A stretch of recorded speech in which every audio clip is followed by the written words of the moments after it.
Hello everyone, welcome to Apna Sapna JRF and welcome to daily one question practice series for part B for upcoming CSIR NET life science December 2023।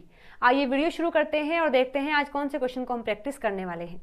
तो देखिएगा आज की इस video में जो question हमारे सामने है ये जून 2023 शिफ्ट 2 का क्वेश्चन है। दिया है which one of the following statement is not a characteristics feature of the aquaporin. यानी ये क्वेश्चन आया है यूनिट नंबर 2 सेल बायोलॉजी से, और उसमें भी हम जो पढ़ते हैं कि ट्रांसपोर्ट अक्रॉस द मेम्ब्रेन में जो चैनल वाला पोर्शन है वहां हम पढ़ते हैं एक्वापोरिन के बारे में। वहां से क्वेश्चन आया है और पूछा है कि चारों में से कौन सा पॉइंट ऐसा है जो कि एक्वापोरिन के बारे में गलत दिया हुआ है। ठीक है, चलिए तो पहले मैं बता देती हूँ कि एक्वापोरिन क्या होता है, कहाँ होता है, कैसे काम करता है।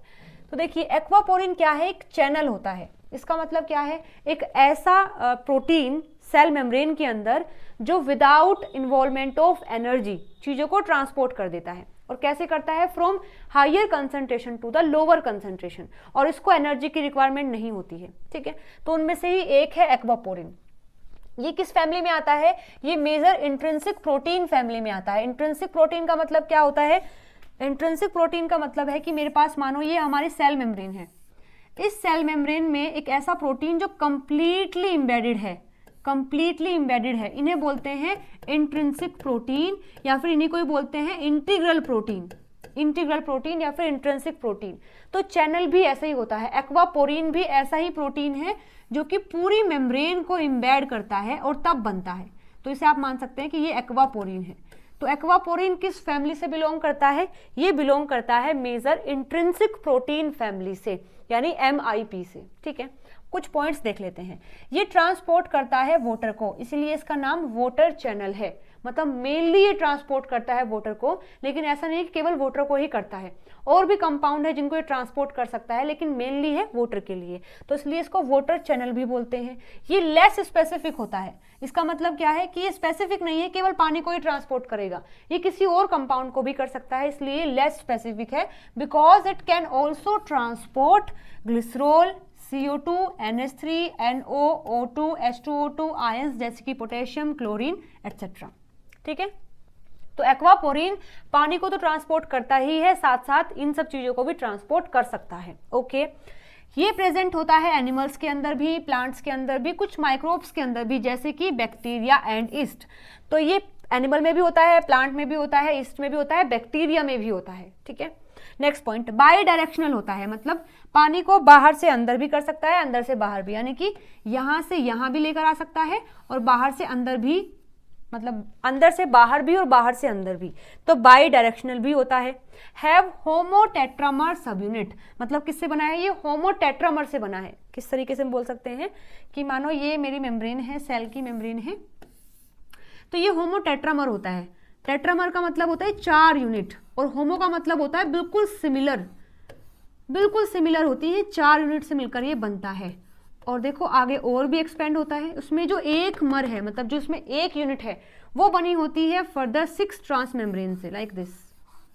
तो मैं एक स्ट्रक्चर और ड्रॉ कर देती हूँ। जैसे मानो ये है सेल मेम्ब्रेन, तो उसमें जो एक यूनिट है वो 6 ट्रांस मेम्ब्रेन से बनी है, 1 2 3 4 5 6।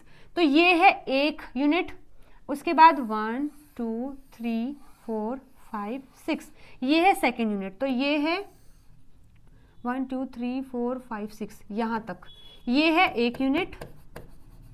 इसके बाद यहाँ से ये है सेकेंड यूनिट, ऐसे फिर थर्ड होती है, ऐसे फिर फोर्थ होती है। तो ये क्या है, एक्वापोरिन एक होमोटेट्रामर होता है। होमोटेट्रामर सब यूनिट से मिलकर बना होता है, और एक सब यूनिट में 6 ट्रांस मेम्ब्रेन होते हैं जो अल्फा हेलिक्स होते हैं। तो देखिए इसके पास क्या होते हैं, होमोटेट्रामर सब यूनिट होती हैं, और हर एक सब यूनिट बनी होती है 6 मेम्ब्रेन से, मतलब 6 मेम्ब्रेन स्पेनिंग अल्फा हेलिकल से। ठीक है, मतलब 6 टाइम वो क्रॉस करके रखता है मेम्ब्रेन को। 2 hydrophobic loops contain the conserve sequence that is NPA, asparagine proline alanine, motif for the selectivity of the channel. देखो डायग्राम देख लेते हैं। यहां पर देखिए डायग्राम है, इसमें आप देखिए ये बताया है आपको एक यूनिट के बारे में। जो एक यूनिट होती है वो 6 ट्रांस मेम्ब्रेन से बनी होती है, और ये क्या है, ये अल्फा हेलिक्स है।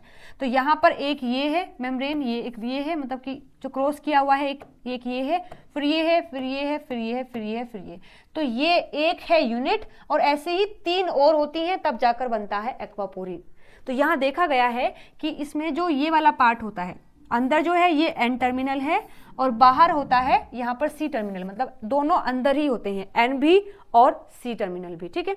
तो यहाँ देखा गया है कि ये वाला पार्ट जो है, इसमें एन पी ए, ये कंजर्व सीक्वेंस है, जिससे कि एस्पेरेजिन, प्रोलिन और एलेनिन, ठीक है। और फिर यहाँ एक बाहर की साइड में भी एन पी ए होता है, यानी कि एस्पेरेजिन, प्रोलिन और एलेनिन, ठीक है। तो ये लूप ए है, ये लूप बी है, ये लूप सी है, ये डी है और ये ई है। इससे बनती है इसकी एक सब यूनिट, ठीक है। तो आई होप ये बातें आपको समझ आ गई होंगी। एक बार देख लेते हैं अपने ऑप्शंस को। फर्स्ट में लिखा है they are integral membrane protein in the major intrinsic protein family. बिल्कुल सही बात है। ये क्या है, इंटीग्रल मेम्ब्रेन प्रोटीन है, और कहाँ से बिलोंग करते हैं, मेजर इंट्रिंसिक प्रोटीन यानी MIP फैमिली से ये बिलोंग करते हैं। तो ये स्टेटमेंट तो बिल्कुल सही है। They are absent in bacteria, ये गलत हो जाएगा। अभी हमने पढ़ा है एनिमल में भी होते हैं, प्लांट में भी होते हैं, बैक्टीरिया में भी होते हैं, ईस्ट में भी होते हैं, लेकिन यहाँ लिखा है कि एब्सेंट होते हैं बैक्टीरिया में, तो ये गलत हो जाएगा। हमसे पूछा भी क्या है, हमसे गलत ही पूछा है, तो second is the right answer for this question. Third में लिखा है highly conserve sequence that is asparagine, proline और एलेनिन, यानी NPA ट्राइड। ट्राइड का मतलब होता है 3 से बना हुआ, तो ये 3 अमाइनो एसिड से मिलकर बना हुआ कंजर्व सीक्वेंस होता है, is present in the N terminal half of the protein. A highly conserve asparagine, proline, alanine triad of residue is present in the C terminal half of the protein. बिल्कुल सही बात है। ऐसा ही एक sequence होता है, ऐसा ही एक सीक्वेंस होता है यहाँ एन पर, जो एन टर्मिनल है, और ऐसा ही एक सीक्वेंस होता है कहाँ पर, जहाँ सी टर्मिनल है। तो ये दोनों स्टेटमेंट भी बिल्कुल सही हैं, ठीक है। तो ये दोनों भी सही हैं। हमसे पूछा गलत है, सेकंड गलत है, तो second is the right answer for this question. तो अगर आपके लिए ये इन्फॉर्मेशन नहीं है तो आप इसको नोट डाउन कर सकते हैं, काफ़ी इंपॉर्टेंट पार्ट है ये भी। डायग्राम को भी ड्रॉ कर सकते हैं। क्वेश्चन हमने सोल्व कर लिया है। अभी भी कोई डाउट है तो आप कमेंट करके मुझसे पूछ लेना।